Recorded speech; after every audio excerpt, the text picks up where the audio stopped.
After some time sailing through the vastness nothingness of space, the first light make its way to the Alliance Council Station. The space station's hangar bay stretched like a cavern of steel and light. Gleaming support drones glided across the first light's hull, welding patches and replacing scorched plating. The once battered colony starship looked small compared to the Titanic council vessels docked nearby, but her crew walked with a quiet pride. Captain Talen stood at the viewport, watching Commander Trathax's battleship settle into its own berth. The Lizardman commander entered the deck beside him, scales glinting under the artificial lights. Her golden eyes studied him carefully, as though dissecting every movement, every nuance. You humans, so varied. Some of you are kind and warm, while others are violent. It is disorienting. That's just called being human. Orcish nature is the closest match. Brutal strength, relentless will. Yet, you craft symphonies, nurse children, and cling to fragile hopes. Commander Trathax tapped on her data pad, where she'd been taking meticulous notes of their conversational cultural exchanges. The Council must understand this duality. They must see why I call you Death Worlders. Death Worlders? If that's what it takes for them to listen, then so be it. But I'll make sure they know we're more than survivors, we're builders. Meanwhile in the medbay, Dr. Emma Smith adjusted Salvara's bandages. The Wolfman had healed well since her injuries, but her eyes seemed distracted, distant. Your vitals are stable, so I'd say that about a day or two you'll be fit to walk freely.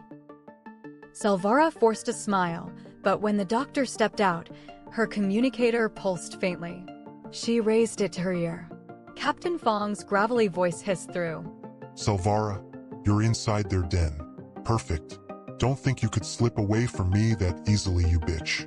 I know that you've been missing, since I can't smell your scent anywhere on my ship.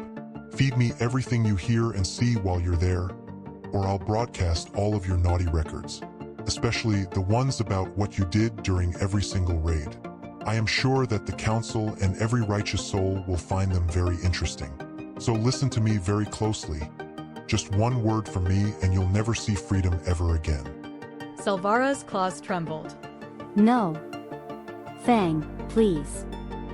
No excuses. Do as I say, or you'll be hunted down by the military and bounty hunters for the rest of your miserable life. Understood? The transmission cut, leaving Salvara in silence except for the faint hum of the medbay lights.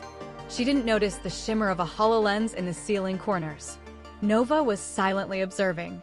When the First Light's crew finally stepped into the council chamber, the atmosphere was thick with scrutiny.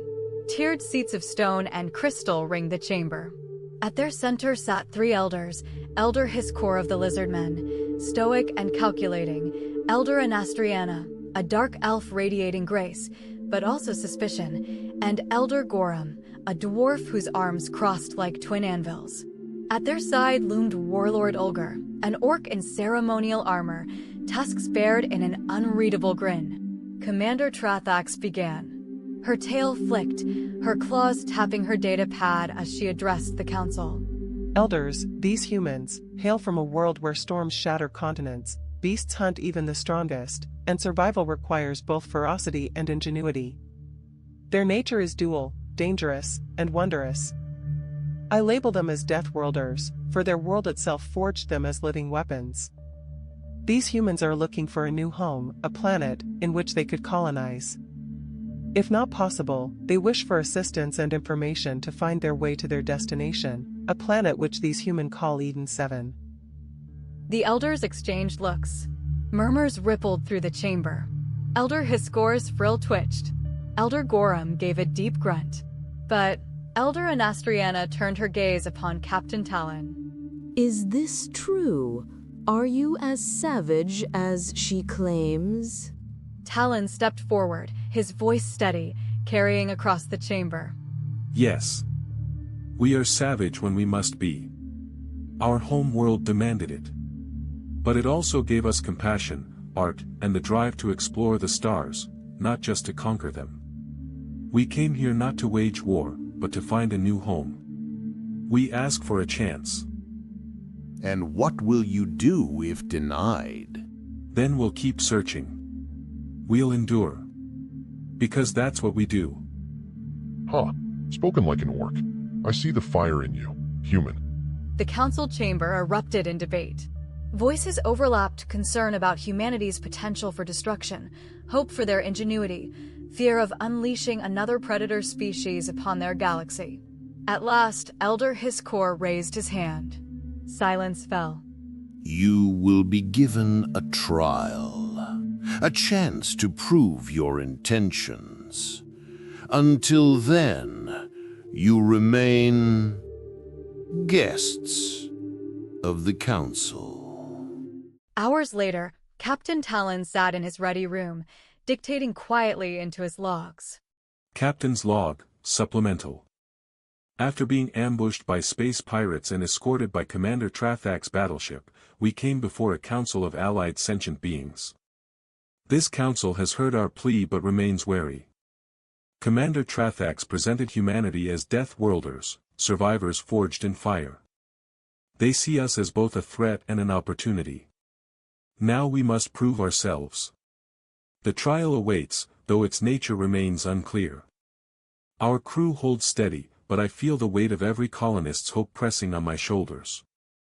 Outside his door, Salvara lingered, ears twitching, claws curling at her sides. The weight of Fang's command pressed heavily on her. She leaned closer, straining to hear.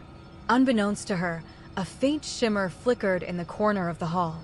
Nova's projection pulsed softly, watching, recording, waiting.